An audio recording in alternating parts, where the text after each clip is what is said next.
Bayangkan jika Anda memiliki kunci yang bisa membuka pintu menuju kehidupan yang lebih bermakna, penuh dengan tujuan, dan selaras dengan impian terdalam Anda.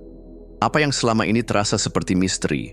Mengapa sebagian orang mampu meraih kebahagiaan, kesuksesan, dan ketenangan, sementara yang lain terjebak dalam lingkaran ketidakpastian? Ternyata bukanlah sebuah kebetulan. Ada pola, ada formula, ada rahasia tersembunyi yang selama ini mungkin luput dari perhatian kita. Buku ini bukan sekadar kumpulan teori motivasi, melainkan sebuah peta perjalanan yang dirancang untuk membantu Anda menemukan diri sejati, membongkar keyakinan yang membatasi, dan merancang hidup yang benar-benar Anda inginkan. Anda akan diajak untuk menyelami nilai-nilai inti yang menjadi fondasi setiap keputusan, membentuk kebiasaan yang mendukung pertumbuhan, serta menguasai kecerdasan emosional agar mampu menghadapi tantangan hidup dengan kepala tegak dan hati yang tenang. Setiap bab dalam buku ini dirancang seperti kepingan puzzle yang saling melengkapi, membawa Anda dari satu tahap ke tahap berikutnya dalam perjalanan transformasi diri. Anda tidak hanya akan memahami konsep-konsep penting, tetapi juga diberikan latihan praktis yang bisa langsung diterapkan dalam kehidupan sehari-hari.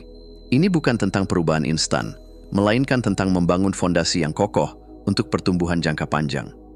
Jika Anda merasa ada sesuatu yang kurang dalam hidup, jika Anda pernah bertanya-tanya apakah mungkin untuk menciptakan perubahan yang nyata, maka Anda berada di tempat yang tepat.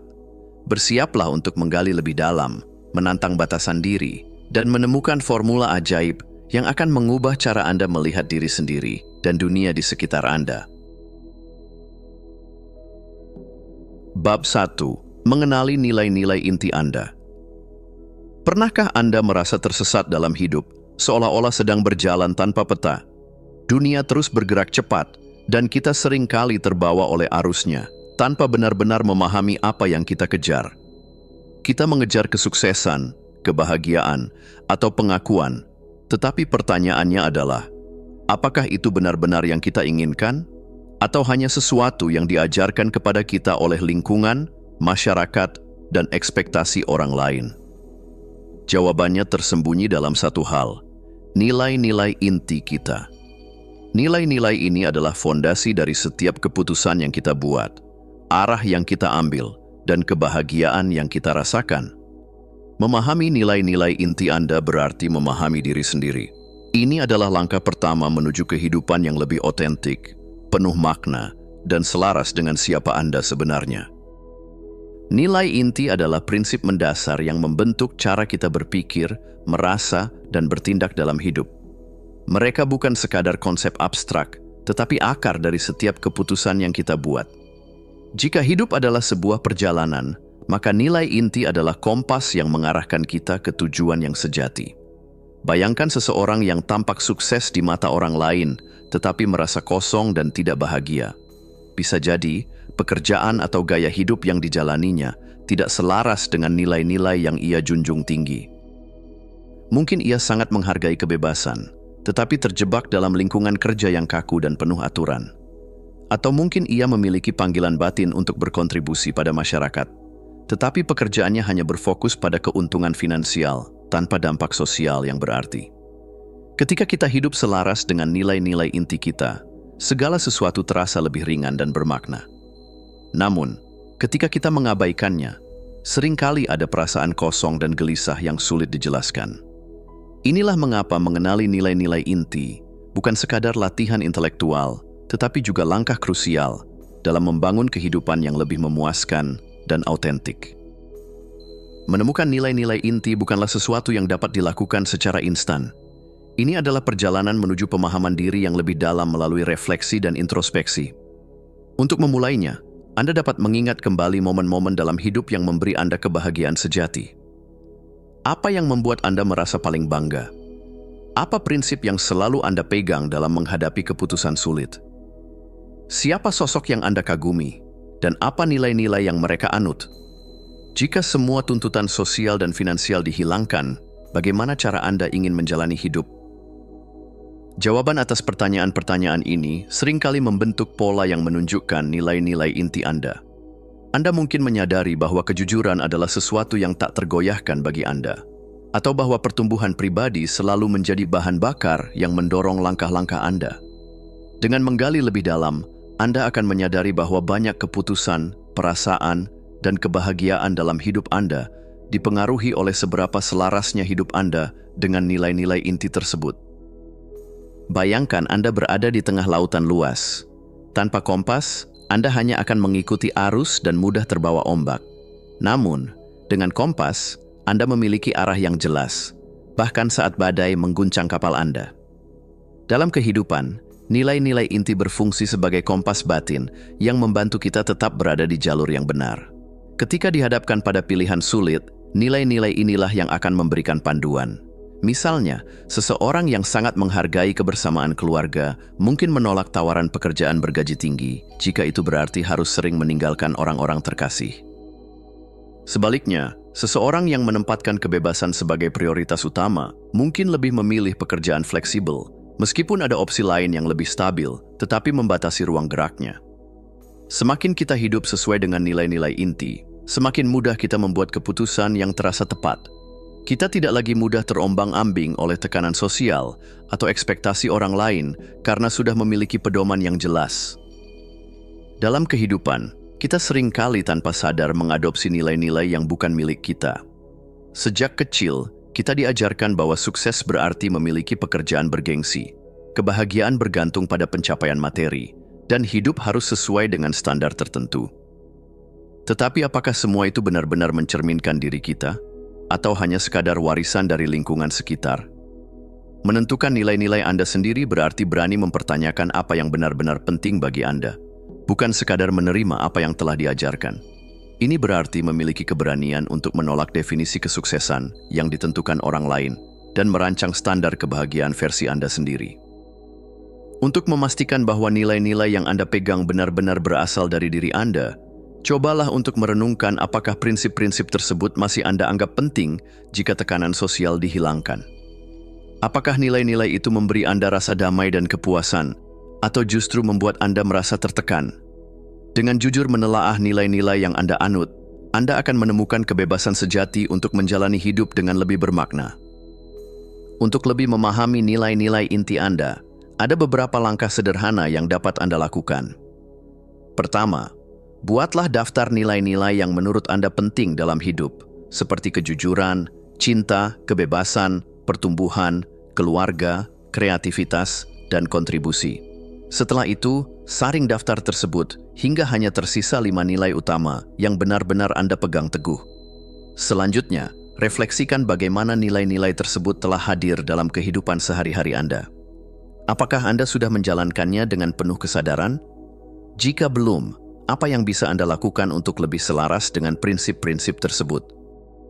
Terakhir, tuliskan pernyataan singkat tentang bagaimana nilai-nilai ini akan membimbing hidup Anda. Misalnya, jika salah satu nilai inti Anda adalah kejujuran, Anda bisa menuliskan bahwa Anda akan selalu berusaha hidup dengan transparansi dan keotentikan. Jika pertumbuhan pribadi adalah prioritas utama, Anda dapat menegaskan bahwa Anda akan terus belajar dan berkembang dalam setiap aspek kehidupan. Melalui latihan ini, Anda akan mendapatkan kejelasan lebih dalam tentang siapa Anda sebenarnya dan bagaimana Anda ingin menjalani hidup dengan lebih bermakna. Mengenali nilai-nilai inti adalah langkah awal dalam menciptakan kehidupan yang lebih memuaskan dan otentik. Ini bukan sekadar mengetahui apa yang Anda anggap penting, tetapi juga memiliki keberanian untuk menjalani hidup sesuai dengan prinsip-prinsip tersebut. Ketika tindakan, keputusan, dan impian Anda mulai selaras dengan nilai-nilai inti, Anda akan merasakan kejelasan, kepuasan, dan kebebasan yang belum pernah Anda alami sebelumnya. Kini, saatnya bagi Anda untuk menemukan kompas hidup Anda dan berani melangkah ke arah yang benar. Bab 2. Mengidentifikasi keyakinan yang membatasi. Bayangkan Anda memiliki sayap, tetapi tak pernah bisa terbang. Bukan karena Anda tak mampu, tetapi karena seseorang pernah berkata bahwa langit bukan tempat bagi Anda. Lalu, Anda percaya.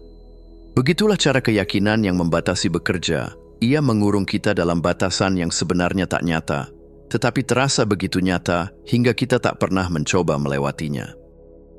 Kita seringkali melihat dunia bukan sebagaimana adanya, tetapi sebagaimana kita percaya tentangnya. Jika kita yakin bahwa diri kita tidak cukup pintar, kita mungkin tak akan mencoba. Jika kita percaya bahwa kesuksesan hanya milik mereka yang beruntung, kita mungkin menyerah bahkan sebelum memulai. Keyakinan ini seperti rantai tak terlihat yang mengikat potensi kita. Tetapi kabar baiknya adalah, rantai ini bisa diputuskan. Bab ini akan membawa Anda menyelami dunia keyakinan yang membatasi, menemukan akar yang menghambat, dan membebaskan diri untuk meraih kehidupan yang lebih luas, lebih bermakna, dan lebih selaras dengan potensi sejati Anda. Keyakinan yang membatasi adalah asumsi, pola pikir, atau kepercayaan yang menghalangi kita untuk bertumbuh dan mencapai potensi penuh. Keyakinan ini seringkali terbentuk dari pengalaman masa lalu, pendidikan, lingkungan, atau kata-kata yang kita dengar sejak kecil. Misalnya, seseorang mungkin percaya bahwa ia tidak cukup pintar untuk sukses, bahwa uang hanya bisa diperoleh melalui kerja keras yang melelahkan, bahwa dirinya tidak layak dicintai, atau bahwa ia selalu gagal sehingga lebih baik tidak mencoba sama sekali. Pada dasarnya, keyakinan ini adalah cerita yang kita ceritakan kepada diri sendiri, cerita yang membatasi kemungkinan kita. Namun pertanyaannya adalah, apakah cerita itu benar? Ataukah hanya sesuatu yang kita terima tanpa pernah mempertanyakannya? Keyakinan yang membatasi bukan sekadar pikiran di kepala kita, tetapi juga membentuk cara kita berperilaku, keputusan yang kita ambil, dan bahkan bagaimana kita memandang dunia. Jika kita percaya bahwa kita tidak mampu, kita bahkan tidak akan mencoba. Perasaan ragu dan kecemasan sering kali muncul tanpa alasan yang jelas, menahan kita untuk melangkah maju. Saat kesempatan datang, kita mungkin secara otomatis meyakinkan diri sendiri bahwa itu bukan untuk kita. Bukan karena kita tidak mampu, tetapi karena kita takut gagal. Keyakinan ini menciptakan pola hidup yang terbatas. Jika seseorang terus-menerus percaya bahwa ia tidak pandai dalam suatu bidang, ia akan menghindarinya. Jika seseorang menganggap bahwa hidup ini keras dan sulit, ia mungkin tidak akan pernah mencoba mencari keindahannya. Akibatnya, pola ini terus berulang, menciptakan kenyataan yang sesuai dengan keyakinan kita. Dampaknya tidak hanya sebatas tindakan dan pola hidup, tetapi juga berpengaruh pada kebahagiaan kita. Bayangkan seseorang menutup semua jendela di rumah Anda dan berkata bahwa di luar sana hanya ada kegelapan. Lama-kelamaan, Anda akan mempercayainya dan berhenti mencari cahaya. Itulah yang dilakukan keyakinan negatif, membuat Anda percaya bahwa hidup ini lebih kecil dari yang sebenarnya. Namun, kenyataannya, jendela itu selalu bisa dibuka kembali. Bagaimana kita bisa menemukan keyakinan yang membatasi jika mereka telah tertanam begitu dalam? Jawabannya adalah refleksi diri. Mulailah dengan memperhatikan apa yang sering Anda katakan pada diri sendiri ketika menghadapi tantangan. Apakah ada alasan tertentu yang selalu muncul ketika Anda enggan mencoba sesuatu yang baru? Apakah Anda sering berkata, "Aku tidak bisa," atau "Itu bukan untukku"? Cobalah juga untuk mencari tahu dari mana keyakinan ini berasal. Apakah keyakinan tersebut benar-benar lahir dari pengalaman pribadi, atau hanya sesuatu yang Anda pelajari dari orang lain? Seringkali, kita membawa keyakinan yang diwariskan oleh lingkungan atau kata-kata yang pernah kita dengar di masa lalu, tanpa menyadari bahwa itu mungkin bukan kenyataan yang harus kita jalani. Keyakinan yang membatasi bukanlah vonis seumur hidup. Anda bisa mengubahnya dengan cara menantangnya dan menggantinya dengan keyakinan yang lebih memberdayakan. Langkah pertama adalah menyadari bahwa keyakinan itu hanya sebuah pola pikir, bukan kebenaran absolut. Jika Anda percaya bahwa Anda tidak kreatif, tanyakan pada diri sendiri apakah Anda pernah benar-benar mencoba. Apakah ada bukti yang menunjukkan bahwa Anda benar-benar tidak kreatif, ataukah itu hanya asumsi belaka? Selanjutnya, carilah bukti yang bertentangan dengan keyakinan tersebut. Jika Anda merasa selalu gagal, ingat kembali saat-saat di mana Anda pernah berhasil, sekecil apapun itu. Jika Anda merasa tidak cukup baik, coba lihat kembali momen-momen di mana Anda membuat perbedaan dalam hidup seseorang. Kemudian gantilah keyakinan lama dengan afirmasi yang lebih positif. Jika sebelumnya Anda berkata, "Aku tidak bisa melakukan ini," ubahlah menjadi "Aku sedang belajar dan bertumbuh setiap hari." Jika Anda sering berpikir, "Aku tidak cukup pintar," ubahlah menjadi "Aku selalu punya kemampuan untuk belajar hal baru." Keyakinan kita diperkuat oleh tindakan kita. Jadi, bertindaklah seolah-olah keyakinan baru itu benar. Jika Anda ingin percaya bahwa Anda bisa sukses, mulailah dengan tindakan kecil yang mengarah ke kesuksesan itu. Jika Anda ingin percaya bahwa Anda layak dicintai, mulailah dengan mencintai diri sendiri lebih dulu. Sekarang saatnya menerapkan langkah-langkah nyata untuk mengubah pola pikir Anda. Mulailah dengan menuliskan 3 keyakinan yang selama ini membatasi diri Anda. Setelah itu, tantang setiap keyakinan dengan beberapa pertanyaan. Apakah keyakinan ini benar? Dari mana asalnya? Apakah ada bukti yang membantah keyakinan tersebut? Dan yang terpenting, bagaimana hidup Anda akan berubah jika Anda tidak lagi mempercayainya? Setelah menjawab pertanyaan-pertanyaan ini, buatlah pernyataan baru yang lebih positif. Misalnya, jika sebelumnya Anda berkata, "Aku tidak bisa berbicara di depan umum," ubahlah menjadi, "Aku mungkin merasa gugup berbicara di depan umum, tetapi dengan latihan, aku bisa menjadi lebih percaya diri." Jika Anda berpikir, "Aku tidak bisa menghasilkan banyak uang," ubahlah menjadi, "Aku bisa belajar cara mengelola keuangan dengan lebih baik." Langkah terakhir adalah mengambil satu tindakan kecil untuk mendukung keyakinan baru ini. Jika Anda takut berbicara di depan umum, mulailah dengan berbicara di kelompok kecil. Jika Anda ingin mengembangkan keterampilan finansial, bacalah buku atau ambil kursus tentang keuangan. Jika Anda ingin memiliki hubungan yang lebih baik, mulailah dengan memperbaiki hubungan dengan diri sendiri. Keyakinan yang membatasi adalah ilusi yang kita warisi, tetapi mereka tidak harus menjadi bagian dari kita selamanya. Dengan menyadari, menantang, dan menggantinya dengan pola pikir yang lebih positif, kita membuka diri pada kemungkinan yang lebih besar. Jadi, jika ada suara di dalam kepala Anda yang berkata, "Aku tidak bisa," mulailah bertanya, "Benarkah? Atau itu hanya cerita lama yang sudah saatnya saya ubah?" Hari ini, Anda memiliki kekuatan untuk menulis ulang kisah hidup Anda. Bab 3. Membangun jalan saraf baru. Pernahkah Anda merasa terjebak dalam pola pikir dan kebiasaan lama, meskipun sadar bahwa itu tidak membantu? Seolah-olah ada jalur di dalam diri yang terus membawa Anda ke arah yang sama, meskipun keinginan untuk berubah begitu kuat? Ini bukan sekadar perasaan, melainkan cara kerja otak yang didasarkan pada jalur saraf, rute yang terbentuk selama bertahun-tahun, akibat pola pikir, kebiasaan, dan pengalaman yang terus diulang. Namun, kabar baiknya adalah jalur ini bisa diubah. Anda tidak harus tetap menjadi diri lama yang terjebak dalam kebiasaan yang menghambat. Dengan pemahaman yang benar tentang cara otak bekerja, Anda dapat menciptakan jalur baru yang mengarah pada pertumbuhan, kebahagiaan, dan kesuksesan. Bab ini akan membawa Anda memahami konsep neuroplastisitas, menjelaskan bagaimana pikiran negatif membentuk pola di otak, serta menawarkan cara membangun jalur saraf yang lebih positif untuk kehidupan yang lebih baik. Bayangkan otak Anda sebagai hamparan tanah luas. Setiap hari, Anda berjalan di jalur yang sama, dan semakin sering dilewati, jalur itu semakin terbuka dan jelas. Begitulah cara otak bekerja. Semakin sering kita berpikir atau melakukan sesuatu, semakin kuat jalurnya terbentuk di dalam otak. Namun, yang menarik adalah otak itu plastis. Ia bisa berubah. Jika Anda berhenti melewati jalur lama dan mulai membuat jalur baru, jalur lama akan perlahan menghilang, sementara jalur baru semakin kuat. Inilah yang disebut neuroplastisitas, kemampuan otak untuk beradaptasi sepanjang hidup kita. Jadi, jika Anda merasa selalu berpikir negatif, mudah menyerah, atau terjebak dalam kebiasaan yang merugikan, itu bukanlah takdir, melainkan jalur yang telah terlalu sering digunakan. Dengan usaha yang tepat, Anda bisa memilih untuk membangun jalur baru yang lebih sehat dan produktif.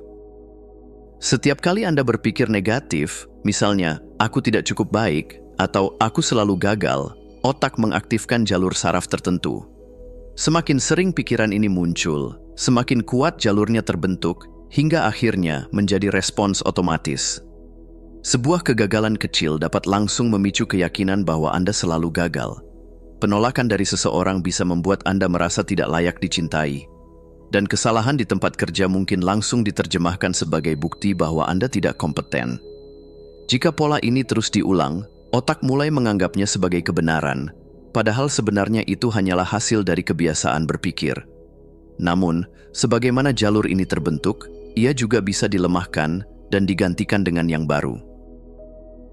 Untuk mengubah hidup, Anda perlu mengubah jalur yang paling sering digunakan dalam otak. Ini bisa dilakukan melalui beberapa teknik yang sederhana, namun efektif. Langkah pertama adalah menyadari pikiran negatif yang muncul dan secara sadar menggantinya dengan yang lebih positif. Alih-alih berpikir, "Aku selalu gagal," katakan kepada diri sendiri, "Aku sedang belajar dan bertumbuh." Daripada merasa tidak cukup baik, ingatkan diri bahwa Anda berkembang setiap hari dan pantas untuk bahagia. Setiap kali Anda mengganti pikiran negatif dengan yang positif, Anda melemahkan jalur lama dan memperkuat jalur baru. Selain itu, visualisasi bisa menjadi alat yang kuat. Dengan membayangkan diri Anda berhasil melakukan sesuatu yang sebelumnya terasa sulit, Anda membantu otak membentuk jalur saraf baru. Banyak atlet menggunakan teknik ini sebelum bertanding, membayangkan diri mereka menang, karena otak tidak bisa membedakan antara pengalaman nyata dan yang dibayangkan dengan kuat. Anda pun bisa melakukan hal yang sama untuk membangun kepercayaan diri dan motivasi. Latihan fisik dan perubahan lingkungan juga memainkan peran penting dalam membentuk jalur baru di otak. Melakukan aktivitas baru, seperti mencoba hobi berbeda atau berolahraga, bisa membantu membangun koneksi saraf baru. Jika Anda terbiasa bekerja di tempat yang membuat stres, mengubah lingkungan kerja dapat memberi otak pengalaman yang lebih segar dan positif. Selain itu, perubahan kecil dalam kebiasaan sehari-hari dapat membawa dampak besar. Jika ingin lebih percaya diri, Anda bisa mulai dengan berbicara lebih tegas atau menjaga postur tubuh lebih terbuka. Jika ingin berpikir lebih positif, biasakan diri untuk menghargai pencapaian kecil setiap hari. Setiap tindakan kecil yang dilakukan berulang kali akan memperkuat jalur baru yang sedang Anda bangun. Banyak orang gagal mengubah pola pikir karena menginginkan hasil instan. Namun, membangun jalur saraf baru membutuhkan waktu dan pengulangan. Bayangkan Anda sedang membuka jalan baru di hutan yang lebat. Pada awalnya, jalurnya sulit ditembus, tetapi semakin sering dilewati, semakin terbuka dan mudah diakses. Sebaliknya, jalur lama yang tak lagi digunakan akan tertutup oleh semak-semak dan akhirnya hilang. Untuk mencapai perubahan yang bertahan lama, penting untuk bersabar dan konsisten. Pengulangan adalah kunci, jadi teruslah melatih pola pikir baru setiap hari. Jangan lupa untuk merayakan setiap progres, sekecil apapun, karena ini memberi sinyal kepada otak bahwa perubahan ini bernilai. Jangan menyerah hanya karena belum melihat hasil dalam seminggu atau sebulan. Perubahan sejati terjadi ketika Anda bertahan cukup lama untuk melihat buahnya. Untuk memperkuat jalur saraf baru, Anda bisa melakukan latihan sederhana setiap hari, seperti meditasi dan afirmasi positif. Meditasi perhatian penuh, mindfulness, bisa dimulai dengan duduk nyaman, menutup mata, dan fokus pada napas. Biarkan pikiran negatif muncul tanpa menghakimi, lalu lepaskan perlahan dan arahkan perhatian ke perasaan damai serta syukur. Praktik ini membantu menenangkan otak dan membuatnya lebih mudah menerima pola pikir baru. Selain itu, afirmasi positif dapat mempercepat pembentukan jalur saraf yang lebih sehat. Setiap pagi atau sebelum tidur, ucapkan kalimat yang memperkuat keyakinan diri, seperti, "Aku memiliki potensi tak terbatas untuk bertumbuh. Aku percaya pada kemampuanku untuk menciptakan perubahan." Atau, "Setiap hari, aku semakin bahagia dan sukses." Dengan mengatakannya, dengan keyakinan, seolah-olah itu sudah benar, lama-kelamaan otak Anda akan mulai mempercayainya. Otak Anda bukan mesin yang kaku, melainkan ladang yang bisa ditanami dengan pola pikir dan kebiasaan baru. Jika selama ini Anda merasa terjebak dalam pola yang sama, itu bukan karena Anda tidak bisa berubah, tetapi karena Anda belum tahu bagaimana membentuk jalur baru. Mulai hari ini, perhatikan pikiran yang muncul, tantang yang negatif, dan bangun pola yang lebih positif. Setiap langkah kecil yang Anda ambil hari ini adalah bagian dari jalan baru yang akan membawa Anda menuju kehidupan yang lebih baik. Sekarang, keputusan ada di tangan Anda. Jalur mana yang akan Anda pilih? Bab 4. Menciptakan ritual harian yang bermakna. Hidup kita dibentuk oleh kebiasaan kecil yang kita lakukan setiap hari. Tindakan-tindakan sederhana yang terlihat sepele, bagaimana kita bangun di pagi hari, bagaimana kita menutup hari sebelum tidur, sebenarnya memiliki kekuatan besar dalam menentukan arah hidup kita. Bayangkan jika setiap hari Anda memulai dengan kejelasan, ketenangan, dan semangat. Bayangkan jika setiap malam Anda menutup hari dengan rasa syukur dan kedamaian. Bagaimana perubahan kecil ini akan membentuk hidup Anda dalam sebulan, dalam setahun? Banyak orang berpikir bahwa perubahan besar membutuhkan langkah yang drastis. Tetapi kenyataannya, perubahan yang paling kuat datang dari ritual kecil yang dilakukan secara konsisten. Bab ini akan membimbing Anda dalam membangun ritual harian yang bukan hanya sekadar rutinitas, tetapi juga memiliki makna sehingga mendukung pertumbuhan dan kesuksesan Anda. Ritual bukan sekadar rutinitas. Jika rutinitas adalah tindakan yang dilakukan berulang-ulang, ritual adalah rutinitas yang diberi makna.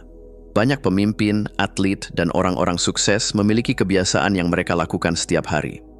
Mereka memahami bahwa ritual adalah fondasi dari disiplin, fokus, dan keseimbangan hidup. Ritual memberikan struktur yang mengurangi keputusan kecil, yang menguras energi, menciptakan stabilitas emosional, yang membantu kita tetap tenang dalam menghadapi tantangan, serta membangun kehadiran penuh yang membuat kita lebih sadar dalam menjalani kehidupan. Dengan ritual yang kuat, kita memiliki jangkar yang membuat kita tetap fokus di tengah kesibukan dan perubahan hidup yang tak terduga. Bagaimana Anda memulai pagi, Anda akan menentukan bagaimana sisa hari Anda berjalan. Jika Anda bangun dalam keadaan tergesa-gesa, langsung mengecek ponsel, atau tanpa arah yang jelas, hari Anda kemungkinan akan terasa kacau.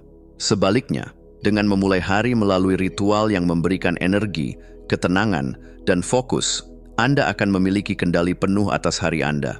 Mulailah pagi dengan kesadaran penuh. Hindari langsung mengambil ponsel begitu Anda membuka mata. Tarik napas dalam, sadari keberadaan Anda, dan ucapkan afirmasi sederhana seperti, "Hari ini adalah kesempatan baru untuk bertumbuh dan berkembang." Setelah itu, gerakan tubuh Anda dengan olahraga ringan, peregangan, atau berjalan kaki selama beberapa menit untuk membangunkan sistem tubuh Anda. Setelah tubuh terasa lebih segar, pastikan Anda menghidrasi diri dengan minum segelas air dan memberi tubuh asupan bernutrisi agar energi Anda stabil sepanjang hari. Luangkan beberapa menit untuk menulis jurnal atau merenung, mencatat hal-hal yang Anda syukuri, menetapkan niat untuk hari itu, atau sekadar menuliskan perasaan Anda. Sebelum memulai aktivitas, tanyakan pada diri sendiri, apa satu hal terpenting yang ingin aku capai hari ini? Dengan begitu, Anda tidak hanya menjalani hari dengan lebih produktif, tetapi juga lebih tenang dan berdaya. Sebagaimana pagi yang baik menciptakan hari yang produktif, malam yang baik adalah kunci untuk pemulihan yang berkualitas. Di era modern, banyak orang mengakhiri harinya dengan ponsel di tangan, bergulir tanpa arah di media sosial, atau tertidur dengan pikiran yang masih gelisah. Padahal, ini bukan cara terbaik untuk menutup hari. Sebaliknya, ritual malam yang baik bisa menjadi waktu untuk mengenali pencapaian Anda, melepaskan stres, dan menyiapkan diri untuk hari esok. Salah satu langkah awal yang dapat dilakukan adalah dengan mengurangi paparan teknologi sebelum tidur. Cahaya biru dari layar ponsel dan laptop dapat mengganggu produksi melatonin, hormon yang membantu kita tidur nyenyak, sehingga sebaiknya hindari penggunaan gadget sekitar 30 hingga 60 menit sebelum tidur. Gunakan waktu sebelum tidur untuk melakukan refleksi dan bersyukur. Tanyakan kepada diri sendiri, apa yang berjalan baik hari ini? Atau apa yang bisa aku perbaiki? Menutup hari dengan rasa syukur akan membawa ketenangan dan kepuasan yang lebih dalam. Untuk membantu tubuh dan pikiran lebih rileks, Anda bisa mencoba mandi air hangat, membaca buku, atau bermeditasi. Sebelum tidur, buat rencana sederhana untuk esok hari dengan mencatat 1 hingga 3 prioritas utama, agar saat bangun Anda sudah memiliki arah yang jelas. Dengan ritual malam yang baik, Anda tidak hanya mendapatkan tidur yang berkualitas, tetapi juga menutup hari dengan damai dan bersiap untuk menjalani esok dengan lebih baik. Setiap orang memiliki jadwal dan kebutuhan yang berbeda, sehingga tidak ada ritual yang cocok untuk semua orang. Yang terpenting adalah menemukan ritual yang sesuai dengan kehidupan Anda. Jika Anda memiliki pagi yang sibuk, buat ritual yang singkat tetapi bermakna, seperti hanya 5 menit untuk afirmasi atau jurnal. Jika Anda sering bekerja hingga larut malam, buat ritual malam yang sederhana, namun efektif untuk membantu Anda rileks. Kuncinya adalah konsistensi. Ritual yang dilakukan setiap hari, meskipun kecil, akan membawa dampak yang besar dalam jangka panjang. Untuk mulai membangun ritual yang bermakna, mulailah dengan menentukan tujuan utama Anda. Tanyakan pada diri sendiri, apa yang ingin aku capai dalam hidup ini? Dan bagaimana aku ingin merasa setiap hari? Setelah itu, buat ritual yang mendukung tujuan tersebut. Jika Anda ingin lebih sehat, mulailah pagi dengan olahraga dan sarapan sehat. Jika Anda ingin lebih produktif, mulailah hari dengan menetapkan prioritas utama. Jika Anda ingin lebih bahagia, buat ritual syukur sebelum tidur. Jangan mencoba mengubah semuanya sekaligus. Mulailah dengan ritual sederhana yang bisa Anda lakukan setiap hari tanpa terasa berat. Setelah beberapa minggu, evaluasi apakah ritual yang Anda buat benar-benar membantu. Jika ada yang tidak efektif, ubah dan sesuaikan hingga Anda menemukan pola yang paling sesuai. Ritual harian bukan sekadar rutinitas, tetapi juga pondasi bagi kehidupan yang lebih bermakna. Ritual pagi yang baik akan membangun momentum positif sepanjang hari, sementara ritual malam yang berkualitas akan membawa ketenangan dan pemulihan. Ketika Anda mulai menjalani hari dengan lebih sadar dan disengaja, Anda akan merasakan perubahan luar biasa, lebih fokus, lebih bahagia, dan lebih terkendali dalam menjalani hidup. Mulailah hari ini dengan menciptakan satu ritual sederhana yang membawa makna dalam hidup Anda. Karena perubahan besar bukan tentang melakukan sesuatu yang luar biasa sekali, tetapi tentang melakukan hal kecil secara luar biasa setiap hari. Jadi, ritual apa yang akan Anda ciptakan untuk diri Anda? Bab 5. Blueprint Pembentukan Kebiasaan. Hidup kita adalah cerminan dari kebiasaan yang kita jalani sehari-hari.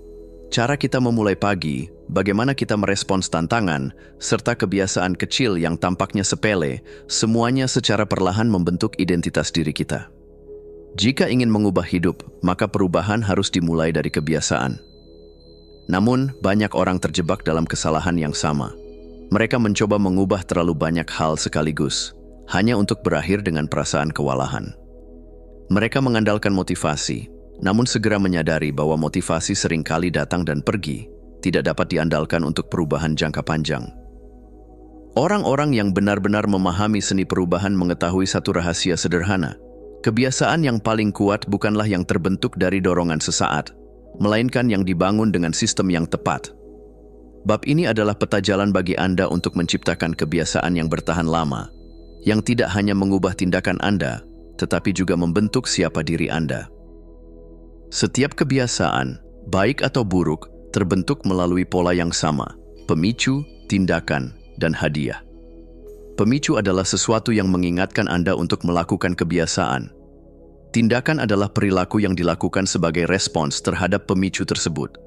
Sementara itu, hadiah adalah sesuatu yang membuat Anda ingin mengulanginya lagi. Sebagai contoh, ketika melihat notifikasi di ponsel, tanpa berpikir panjang, Anda langsung membukanya dan mendapatkan kesenangan dari informasi baru. Begitu pula saat melihat sepatu lari di dekat pintu, Anda terdorong untuk berlari selama 10 menit, kemudian merasakan kesegaran dan kebanggaan atas diri sendiri. Memahami siklus ini sangat penting untuk membentuk kebiasaan baik dan menghapus kebiasaan buruk. Jika ingin menciptakan kebiasaan baik, Anda harus memastikan pemicunya jelas dan mudah ditemukan, tindakannya sederhana dan mudah dilakukan, serta hadiahnya langsung terasa. Sebaliknya, untuk menghilangkan kebiasaan buruk, pemicunya harus dibuat lebih sulit ditemukan, tindakannya lebih sulit dilakukan, dan hadiahnya perlu dihilangkan atau diganti dengan sesuatu yang lebih baik. Kebiasaan bukanlah sekadar soal tekad, tetapi tentang membangun sistem yang membuat kebiasaan baik lebih mudah dan kebiasaan buruk lebih sulit. Salah satu alasan utama mengapa orang gagal membentuk kebiasaan adalah karena mereka memulai dengan sesuatu yang terlalu besar dan ambisius. Niat mereka luar biasa, tetapi seringkali tidak realistis untuk dipertahankan dalam jangka panjang. Sebaliknya, cara terbaik untuk membentuk kebiasaan adalah dengan memulainya dari hal yang sangat kecil. Jika ingin mulai membaca, cukup dengan membaca 1 halaman sehari. Jika ingin mulai bermeditasi, duduk diam selama 1 menit sudah cukup. Jika ingin mulai berolahraga, 5 kali push-up di pagi hari adalah awal yang baik. Langkah kecil ini penting karena tidak membutuhkan motivasi besar untuk melakukannya. Semakin kecil tindakannya, semakin mudah dilakukan. Selain itu, dengan menjaga langkah tetap kecil, Anda menghindari perasaan gagal dan justru membangun momentum yang memungkinkan kebiasaan tersebut berkembang secara alami seiring waktu. Perubahan kecil yang konsisten, seperti tetesan air yang jatuh di batu, pada akhirnya akan menghasilkan transformasi yang luar biasa. Salah satu perangkap terbesar dalam membentuk kebiasaan adalah perfeksionisme. Banyak orang berpikir bahwa jika mereka tidak bisa melakukannya dengan sempurna setiap hari, maka lebih baik tidak melakukannya sama sekali. Mereka merasa bahwa jika melewatkan satu hari olahraga atau lupa menulis jurnal, maka usaha mereka telah gagal sepenuhnya.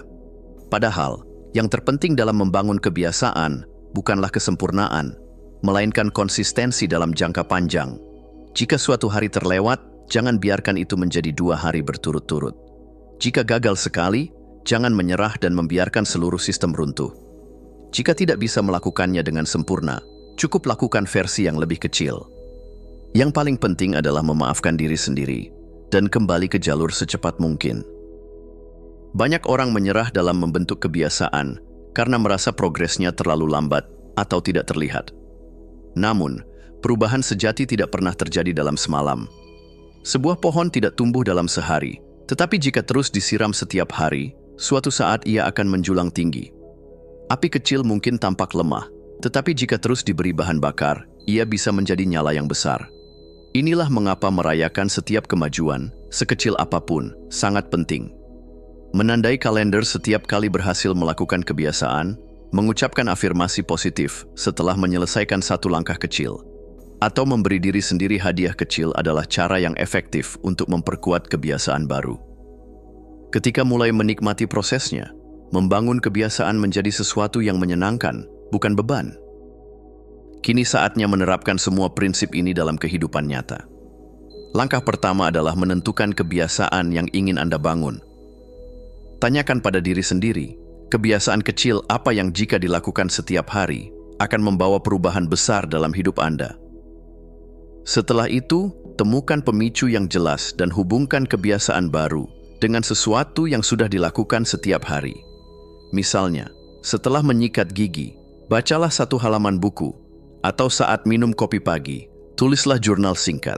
Jika kebiasaan terasa berat, buatlah lebih kecil agar lebih mudah dilakukan, lalu berikan penghargaan pada diri sendiri setelah menyelesaikannya. Jika suatu saat Anda terlewat, jangan biarkan hal itu menghambat kemajuan. Kuncinya adalah kembali ke jalur dengan cepat dan tetap bergerak maju. Membentuk kebiasaan tidak harus sulit. Dengan sistem yang tepat, kebiasaan baik dapat menjadi bagian alami dari hidup Anda. Mulailah dari langkah kecil, hindari perfeksionisme, rayakan setiap progres, dan bangun momentum agar kebiasaan kecil ini membawa perubahan besar dalam hidup Anda. Pada akhirnya, hidup Anda adalah hasil dari kebiasaan yang Anda pilih untuk dijalani setiap hari. Maka, kebiasaan apa yang akan Anda bangun hari ini? Bab 6. Menguasai kecerdasan emosional. Jika pikiran adalah nahkoda kapal, maka emosi adalah angin yang mendorong layar. Tanpa kecerdasan emosional, kita bisa terombang-ambing di lautan kehidupan, terjebak dalam badai kemarahan, kesedihan, atau ketakutan. Namun, jika kita mampu memahami dan mengendalikan emosi, kita bisa menggunakan angin itu untuk berlayar menuju tujuan yang kita inginkan. Kecerdasan emosional bukanlah tentang menekan emosi atau berpura-pura kuat dengan mengabaikan perasaan. Sebaliknya, kecerdasan emosional adalah kemampuan untuk mengenali, memahami, dan mengarahkan emosi dengan cara yang sehat dan produktif. Emosi memiliki dampak besar pada setiap aspek kehidupan kita, termasuk cara kita mengambil keputusan, merespons tantangan, dan membangun hubungan dengan orang lain. Oleh karena itu, di bab ini kita akan mengeksplorasi bagaimana emosi memengaruhi kehidupan kita, cara mengelola emosi negatif, serta bagaimana menjadikan emosi sebagai sumber kekuatan. Dengan pemahaman yang lebih baik tentang kecerdasan emosional, kita dapat menjadi pribadi yang lebih tangguh, bahagia, dan mampu menjalin hubungan yang lebih bermakna. Setiap hari, kita mengalami berbagai emosi seperti senang, sedih, marah, takut, cemas, dan bangga. Namun, Seringkali kita tidak benar-benar memahami perasaan tersebut dan bagaimana mereka memengaruhi cara kita berpikir serta bertindak.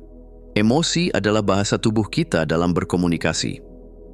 Mereka tidak muncul begitu saja, melainkan membawa pesan tentang dunia di sekitar kita dan tentang diri kita sendiri. Rasa marah, misalnya, bisa menjadi tanda bahwa batas kita telah dilanggar. Rasa cemas mungkin mengingatkan kita untuk lebih mempersiapkan diri menghadapi sesuatu. Sementara itu, rasa sedih bisa menjadi sinyal bahwa kita kehilangan sesuatu yang berharga. Masalah muncul ketika kita bereaksi secara impulsif terhadap emosi tanpa memahami maknanya. Kemarahan yang tak terkendali dapat merusak hubungan, kecemasan yang berlebihan bisa melumpuhkan keberanian kita dalam bertindak, dan kesedihan yang berkepanjangan bisa membawa kita pada keputusasaan. Oleh karena itu, langkah pertama dalam menguasai kecerdasan emosional adalah menyadari dan menerima emosi tanpa menghakiminya. Setiap kali merasakan emosi yang kuat, tanyakan pada diri sendiri, apa yang sebenarnya aku rasakan? Mengapa aku merasakan ini? Apa pesan yang ingin disampaikan oleh emosi ini? Dengan kesadaran ini, kita tidak lagi dikendalikan oleh emosi, tetapi justru menggunakannya sebagai alat untuk memahami diri sendiri lebih dalam. Emosi negatif adalah bagian alami dari kehidupan dan tidak bisa dihindari. Namun, cara kita meresponsnya akan menentukan apakah kita akan tenggelam dalam gelombang emosi tersebut atau justru belajar berselancar di atasnya. Salah satu teknik sederhana yang bisa diterapkan adalah pause and reflect, di mana kita memberi diri sendiri jeda sebelum merespons emosi yang muncul. Saat merasa marah, cemas, atau sedih, cobalah berhitung mundur dari 5 ke 1. Lalu tanyakan pada diri sendiri, apakah reaksi yang akan kita berikan adalah yang terbaik dalam situasi ini. Dengan memberikan waktu sejenak untuk berpikir, kita menghindari keputusan impulsif yang mungkin kita sesali di kemudian hari. Selain itu, mengubah cara kita memandang suatu situasi atau reframing juga dapat membantu mengelola emosi. Ketika menghadapi kegagalan, daripada berpikir, aku tidak cukup baik, kita bisa melihatnya sebagai kesempatan belajar dengan berpikir, aku telah mendapatkan pengalaman yang akan membuatku lebih baik di masa depan. Cara lain untuk menenangkan emosi adalah dengan mengatur pernapasan menggunakan teknik box breathing, yaitu menarik napas selama 4 detik, menahannya selama 4 detik, menghembuskan napas selama 4 detik, dan menahannya kembali selama 4 detik. Teknik ini membantu menenangkan sistem saraf dan membuat pikiran lebih jernih. Dengan memahami dan menerapkan strategi-strategi ini, kita dapat mengelola emosi negatif dengan lebih bijak dan tidak membiarkannya menguasai diri kita. Banyak orang menganggap emosi sebagai sesuatu yang harus dikendalikan agar tidak mengganggu kehidupan mereka. Padahal, jika dikelola dengan benar, emosi bisa menjadi sumber kekuatan yang luar biasa. Kemarahan misalnya, bisa menjadi bahan bakar bagi perubahan jika kita menggunakannya untuk memperjuangkan sesuatu yang benar. Rasa takut bisa menjadi tanda bahwa kita sedang bertumbuh dan keluar dari zona nyaman. Rasa sakit dari pengalaman masa lalu bisa menjadi motivasi untuk berkembang dan menciptakan kehidupan yang lebih baik. Yang terpenting adalah bagaimana kita menggunakan emosi tersebut. Alih-alih membiarkan emosi mendikte tindakan kita bisa memilih untuk mengarahkannya ke hal yang lebih bermanfaat.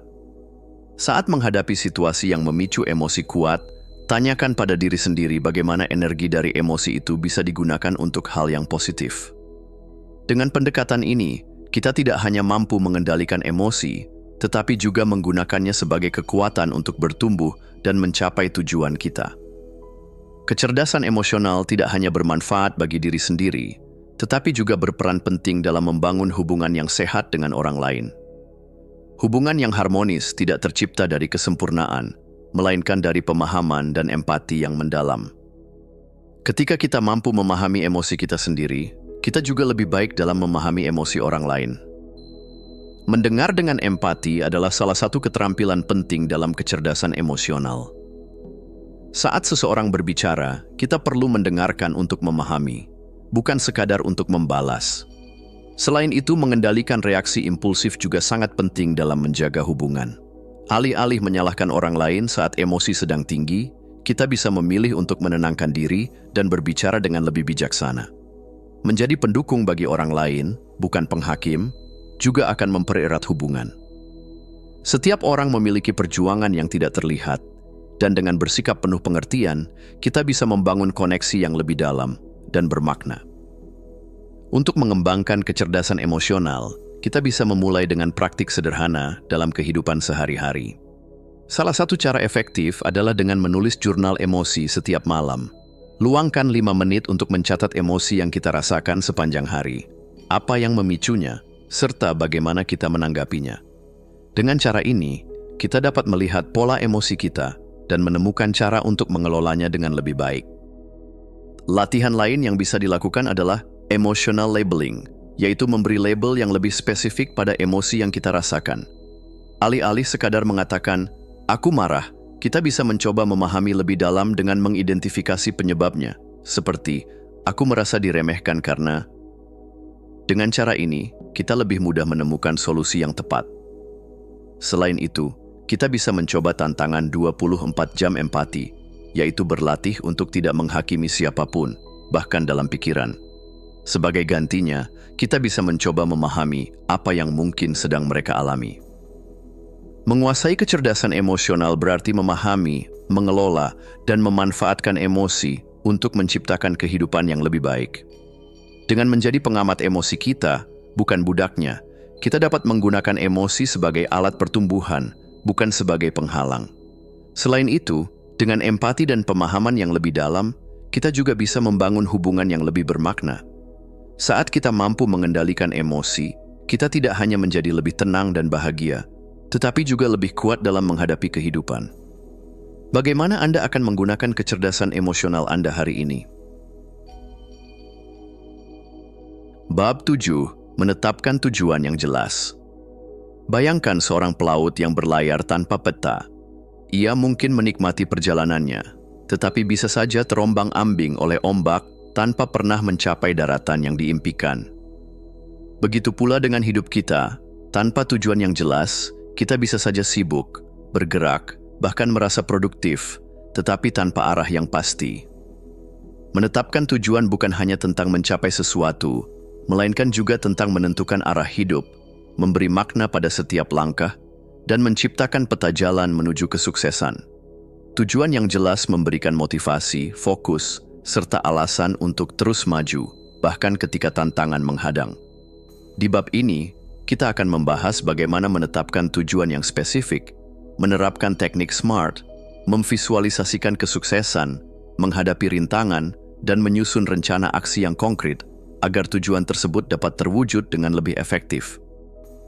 Banyak orang merasa tidak puas dengan hidupnya, tetapi mereka sendiri tidak benar-benar tahu apa yang mereka inginkan. Mereka seringkali hanya mengungkapkan keinginan secara umum, seperti ingin sukses atau bahagia.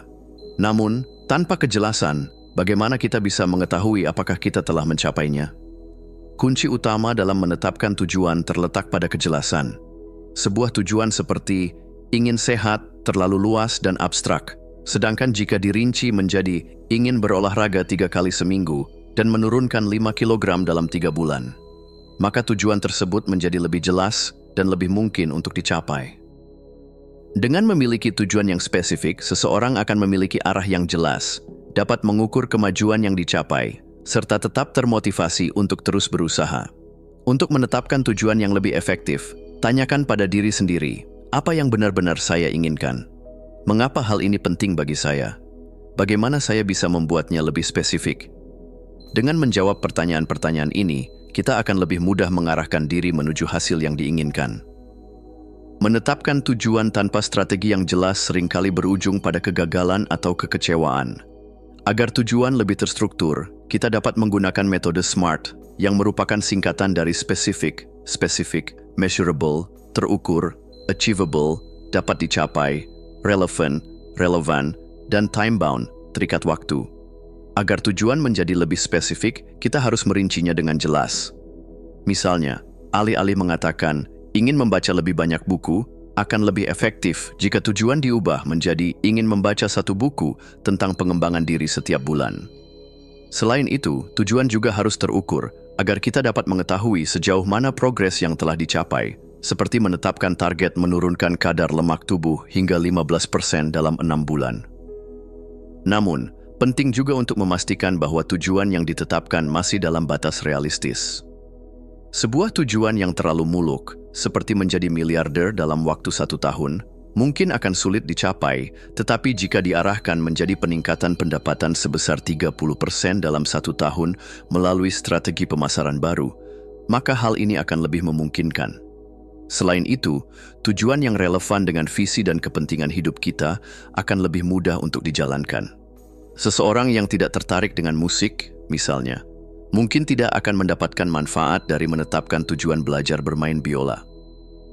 Terakhir, setiap tujuan sebaiknya memiliki tenggat waktu yang jelas agar menciptakan rasa urgensi, seperti menetapkan target untuk meluncurkan bisnis dalam 6 bulan ke depan dan mendapatkan pelanggan pertama dalam 3 bulan setelah peluncuran. Dengan menerapkan teknik SMART, tujuan akan menjadi lebih konkret dan lebih mudah untuk diwujudkan karena setiap aspeknya telah dipertimbangkan dengan matang. Pikiran memiliki kekuatan yang luar biasa dalam membentuk kenyataan. Apa yang kita bayangkan secara konsisten akan lebih mungkin menjadi kenyataan karena alam bawah sadar kita akan bekerja untuk mencapainya. Visualisasi adalah teknik membayangkan dengan jelas bagaimana rasanya mencapai tujuan yang diinginkan. Banyak atlet profesional, pengusaha sukses, dan individu berprestasi yang menggunakan teknik ini untuk meningkatkan performa mereka. Cara melakukan visualisasi dengan efektif adalah dengan menutup mata dan membayangkan diri kita telah mencapai tujuan. Rasakan bagaimana suasana di sekitar, dengarkan suara-suara yang mungkin terdengar, dan perhatikan bagaimana hidup berubah setelah mencapainya. Selain itu, menggunakan afirmasi positif dapat memperkuat keyakinan diri. Mengatakan pada diri sendiri bahwa kita mampu mencapainya akan membantu memperkuat motivasi. Untuk mendukung visualisasi ini, kita juga dapat membuat vision board yang berisi gambar, kutipan, atau simbol-simbol yang merepresentasikan tujuan kita. Meletakkannya di tempat yang sering terlihat akan membantu kita tetap fokus dan terus mengingat tujuan yang ingin dicapai. Ketika kita terus membayangkan kesuksesan, alam bawah sadar akan mulai bekerja untuk menemukan cara mewujudkannya, sehingga peluang untuk mencapai tujuan semakin besar.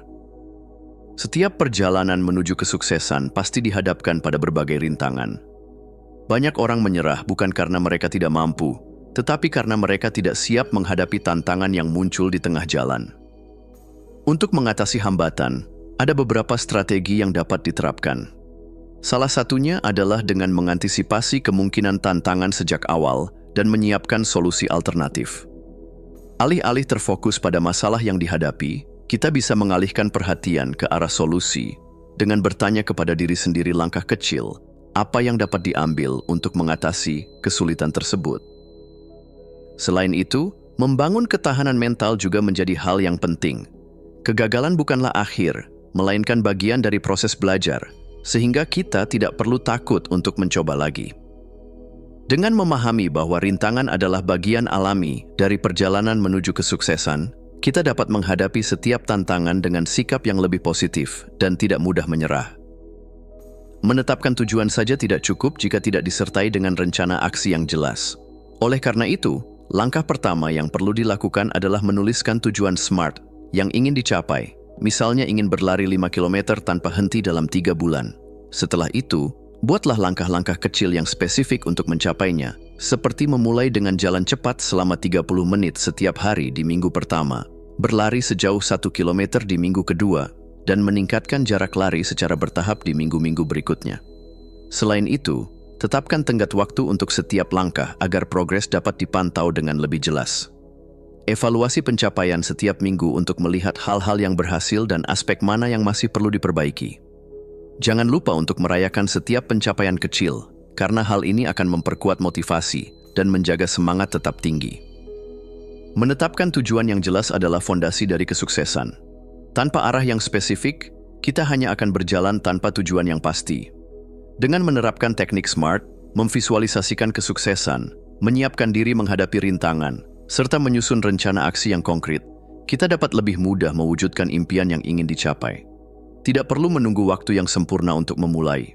Waktu terbaik untuk mulai bergerak menuju impian adalah sekarang. Bab 8. Mengelola waktu dengan efektif. Bayangkan waktu sebagai mata uang kehidupan.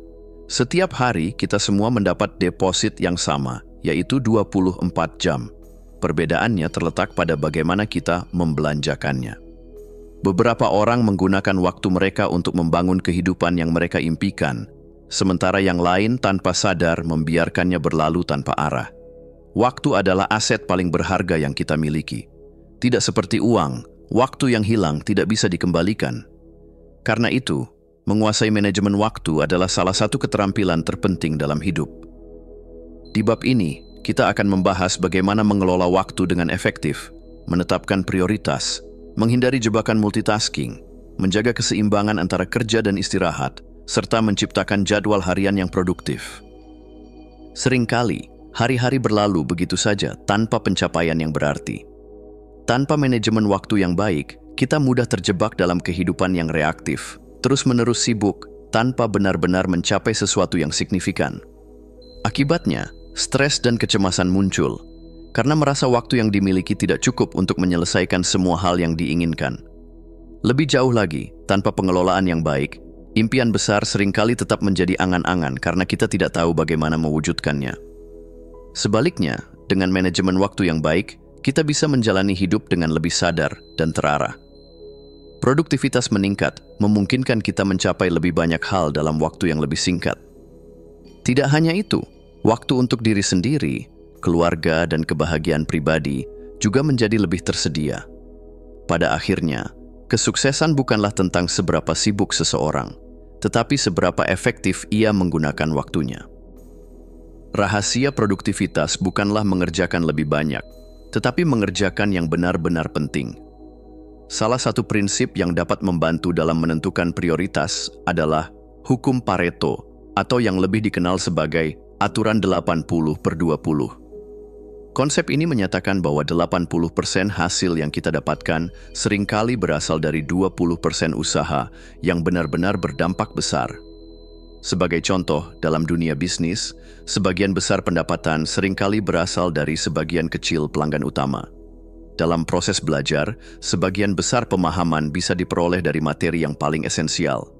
Untuk menerapkannya, mulailah dengan mengidentifikasi aktivitas yang memiliki dampak besar pada tujuan yang ingin dicapai.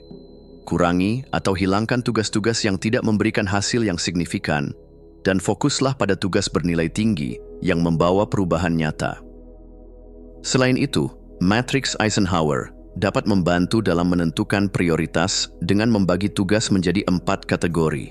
Tugas yang penting dan mendesak harus segera dikerjakan, sementara tugas yang penting tetapi tidak mendesak harus dijadwalkan dengan baik. Sementara itu, tugas yang tidak penting tetapi mendesak dapat didelegasikan kepada orang lain. Dan tugas yang tidak penting serta tidak mendesak sebaiknya dihindari atau diminimalkan. Dengan menerapkan teknik ini, seseorang dapat lebih bijak dalam mengalokasikan waktu dan energi untuk hal-hal yang benar-benar berarti. Banyak orang percaya bahwa melakukan banyak tugas sekaligus adalah cara terbaik untuk produktif. Namun, penelitian menunjukkan bahwa multitasking sebenarnya memperlambat kita dan mengurangi kualitas pekerjaan. Saat perhatian terbagi, fokus menurun drastis, menyebabkan peningkatan kesalahan dan kelelahan mental yang lebih cepat. Untuk meningkatkan produktivitas, teknik single tasking adalah solusi terbaik. Fokuslah pada satu tugas dalam satu waktu hingga selesai sebelum beralih ke tugas berikutnya. Teknik Pomodoro, yang melibatkan kerja intens selama 25 hingga 50 menit tanpa gangguan diikuti dengan istirahat singkat, juga dapat membantu menjaga konsentrasi. Selain itu, mengurangi gangguan dari notifikasi ponsel atau media sosial dapat meningkatkan efektivitas kerja secara signifikan. Dengan menerapkan kebiasaan ini, seseorang dapat menyelesaikan tugas dengan lebih baik dan efisien dibandingkan melakukan banyak tugas sekaligus tanpa hasil yang optimal.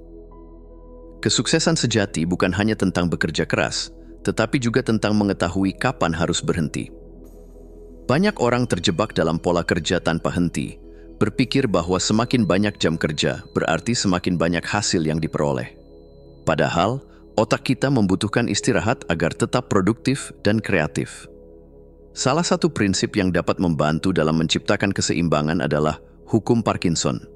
yang menyatakan bahwa pekerjaan akan berkembang untuk mengisi waktu yang tersedia untuk menyelesaikannya. Jika seseorang memberi dirinya waktu seharian untuk menyelesaikan tugas, maka tugas itu akan memakan sepanjang hari. Namun, jika batas waktu yang lebih ketat ditetapkan, tugas tersebut dapat diselesaikan lebih cepat dengan kualitas yang sama.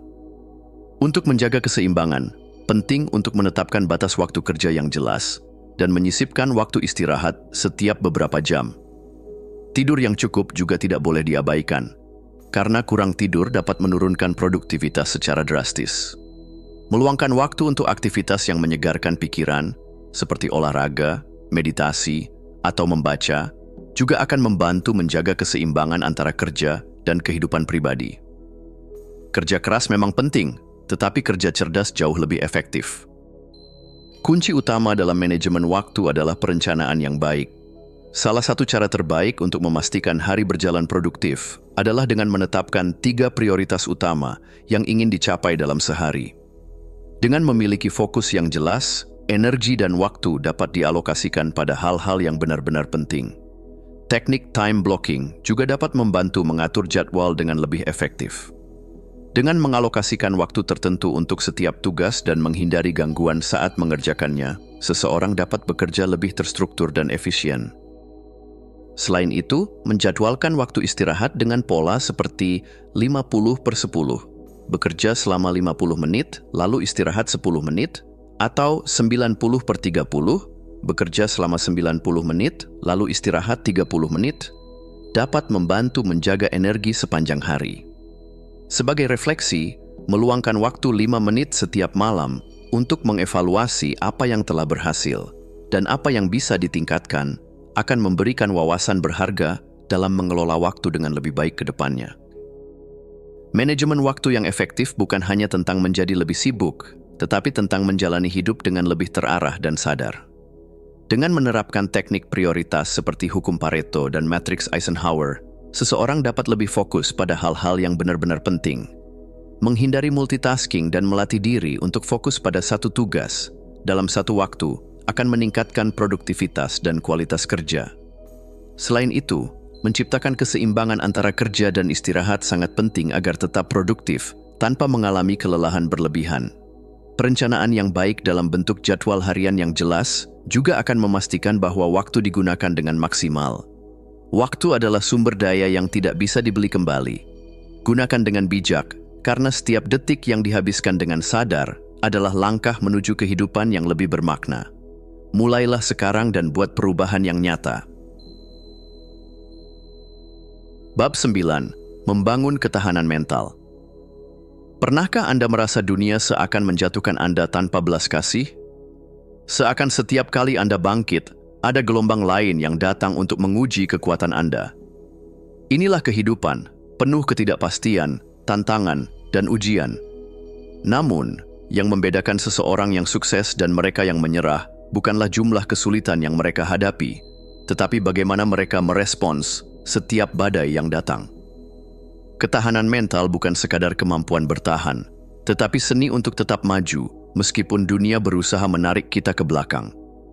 Dalam bab ini, kita akan membahas bagaimana membangun mental yang kuat, mengubah tantangan menjadi peluang, mengelola stres dan kecemasan, serta membangun pola pikir yang membuat kita tumbuh lebih kuat setiap harinya.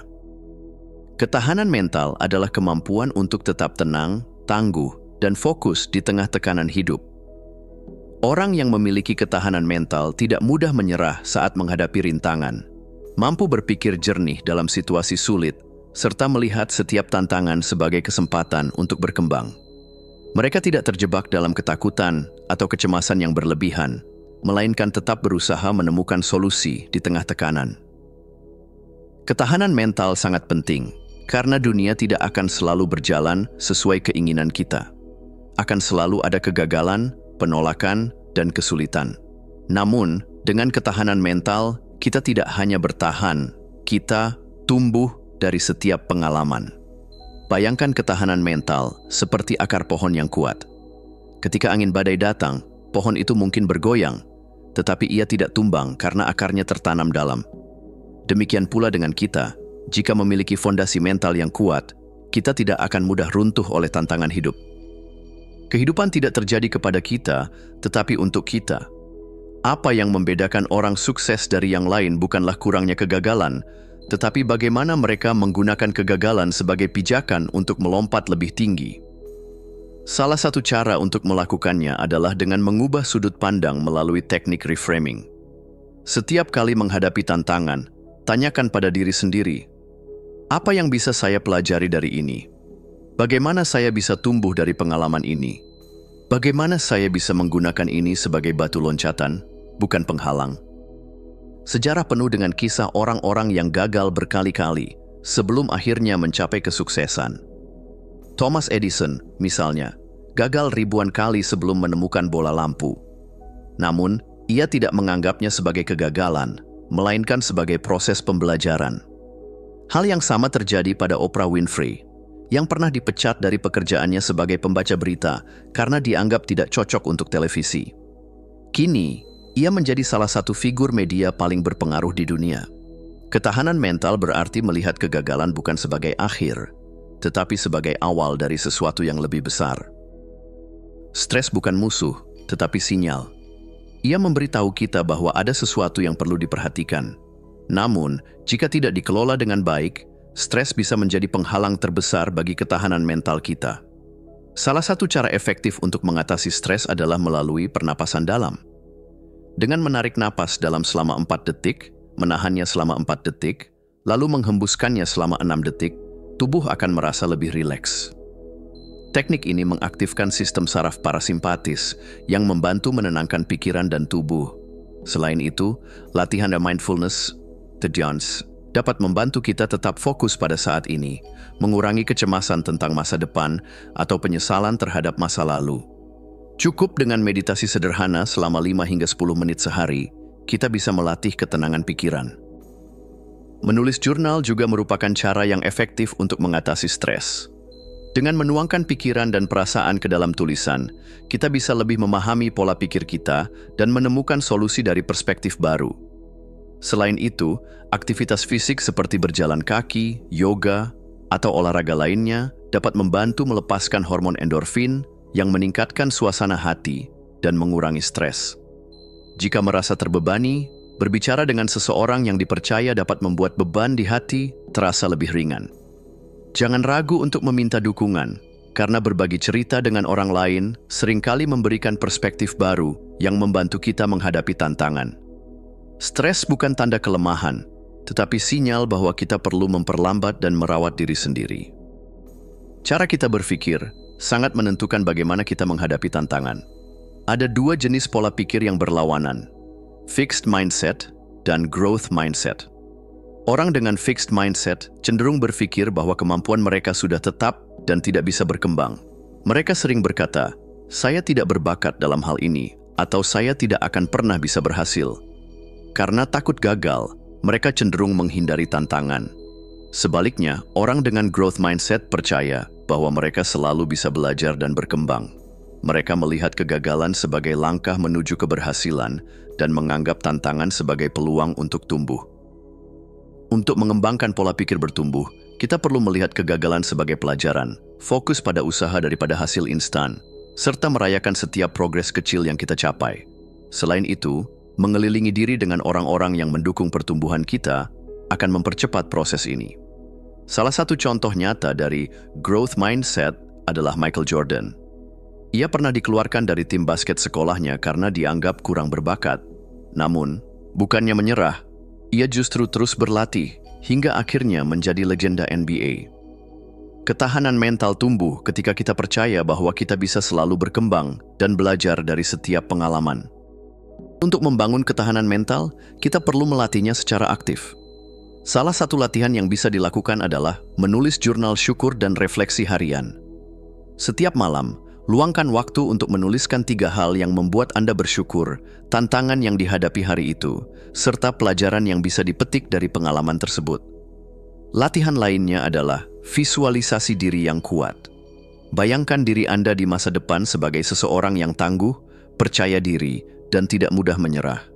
Coba bayangkan bagaimana cara Anda berpikir, berbicara, dan menghadapi tantangan dengan ketenangan dan keberanian. Dengan melakukan visualisasi ini setiap pagi, Anda akan membentuk pola pikir yang lebih positif dan tangguh. Selain itu penting untuk memperhatikan self-talk positif. Gantilah dialog internal negatif dengan afirmasi yang lebih memberdayakan.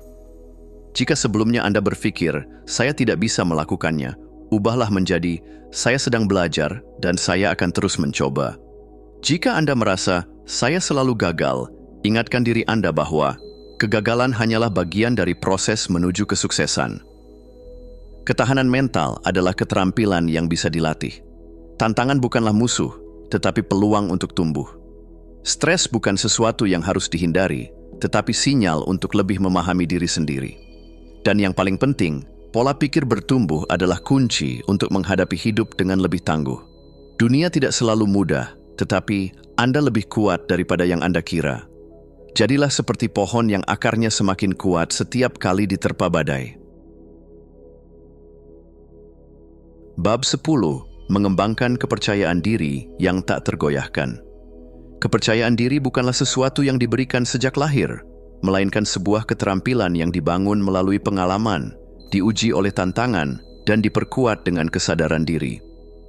Setiap orang yang tampak begitu percaya diri di hadapan Anda pernah mengalami saat-saat penuh keraguan yang sama. Namun, yang membedakan mereka adalah keputusan untuk tetap percaya pada diri sendiri, meskipun keadaan belum tentu mendukung. Bab ini akan membantu Anda memahami bagaimana membangun kepercayaan diri yang tak tergoyahkan.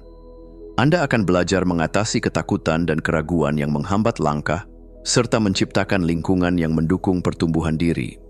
Dengan memahami konsep-konsep ini, Anda akan menyadari bahwa kepercayaan diri bukanlah tentang kesempurnaan, melainkan tentang menerima diri sendiri apa adanya dan berani melangkah ke depan. Kepercayaan diri tumbuh dari pemahaman diri yang mendalam. Bagaimana mungkin kita dapat percaya pada diri sendiri jika kita bahkan tidak mengenal siapa kita sebenarnya? Untuk mencapai kepercayaan diri yang kuat, Anda perlu memahami nilai-nilai yang Anda pegang, mengetahui apa yang membuat Anda merasa bersemangat, menyadari kapan Anda merasa paling percaya diri, serta mengenali kekuatan unik yang Anda miliki. Dengan melakukan refleksi atas pertanyaan-pertanyaan ini dan menuangkannya dalam jurnal pribadi, Anda akan semakin memahami siapa diri Anda. Semakin dalam pemahaman Anda, semakin kokoh pula rasa percaya diri yang terbentuk. Selain mengenali diri, menerima diri apa adanya juga menjadi langkah penting dalam perjalanan ini. Saat Anda menerima kelebihan sekaligus kekurangan dengan lapang dada, opini orang lain tidak lagi memiliki kekuatan untuk mengguncang keyakinan diri Anda. Anda menjadi pribadi yang lebih tenang dan tidak mudah goyah oleh ekspektasi eksternal.